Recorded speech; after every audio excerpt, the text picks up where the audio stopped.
What is disinformation? Well, in my mind, that is a misleading information or facts pulled out of context to make false image which makes sense in a different context. For example, I'm going to tell you about football game. That's more than 9 men chasing the ball around the field, passing it to each other, outplaying, outrunning each other to get the ball into the net. It has rules, judges, coaches, teams. It's international. It's visible on TV, internet, etc., etc. Well, actually, I just told you about few games, didn't I? This description fits to basketball, floorball, handball, probably even more. But I pulled the facts from all of those games and did put them in the context for other game. Now we all mostly know the difference, right? And I think I was not wrong, and I actually told the truth about the football. So I made up a list of the facts that fit the context I wanted it to give. While I actually took those facts just from the other games, but since I said that this will be about football, you followed up and confirmed. Yes, there are those differences between these types of sport games that makes it easy to debunk, which is the point of this all. I just gave you a misleading information or disinformation. Now let's turn this around. Let us talk about politics, economics, science, or something else that you probably have little understanding of, and put basic understandable facts in a row for our needed context, referencing to officials, researchers, scientists, and popular people. We can even confirm this with legit sources and argue about the topic with other people in comment sections as example. While actually we are making this information and most of people are taking it as truth. Now that's what happens in social media and comment sections at the moment. The power of media has evolved into power of social media, and now we all are the publishers.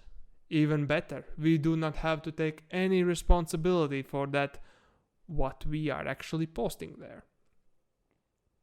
That enters the brand new field of possibilities for trolls, politicians, brainwashed people, freelancers, and mercenaries.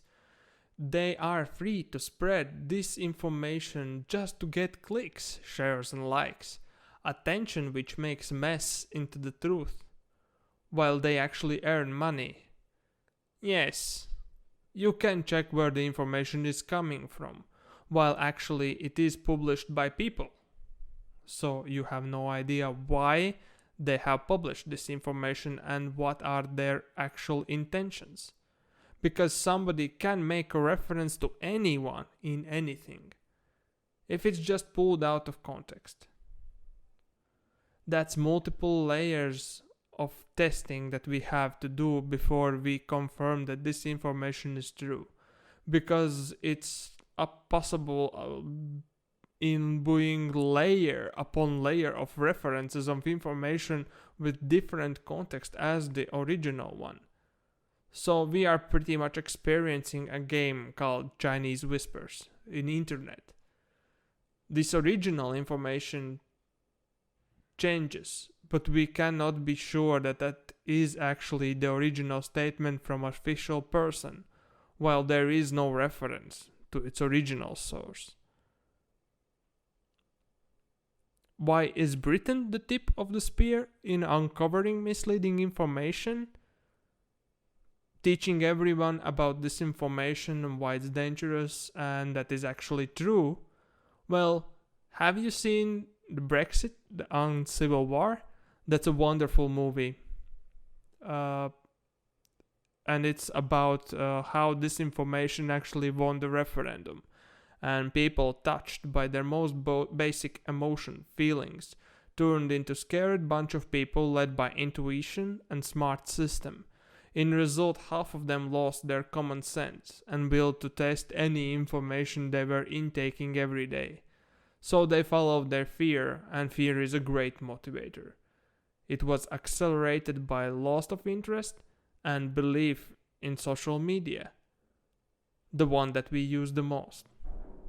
Conclusion: we have to be careful about any information nowadays. As I have said, we have to be very objective and skeptical, even to the most safest and tested sources of information. As if we are in a time where the great system led by a great idea can play a dominant role in leading the people into bad decisions that could make them pay in the worst ways possible without even noticing it. That is the legacy of disinformation and the possibilities of it, if it's used right, or I might say wrong.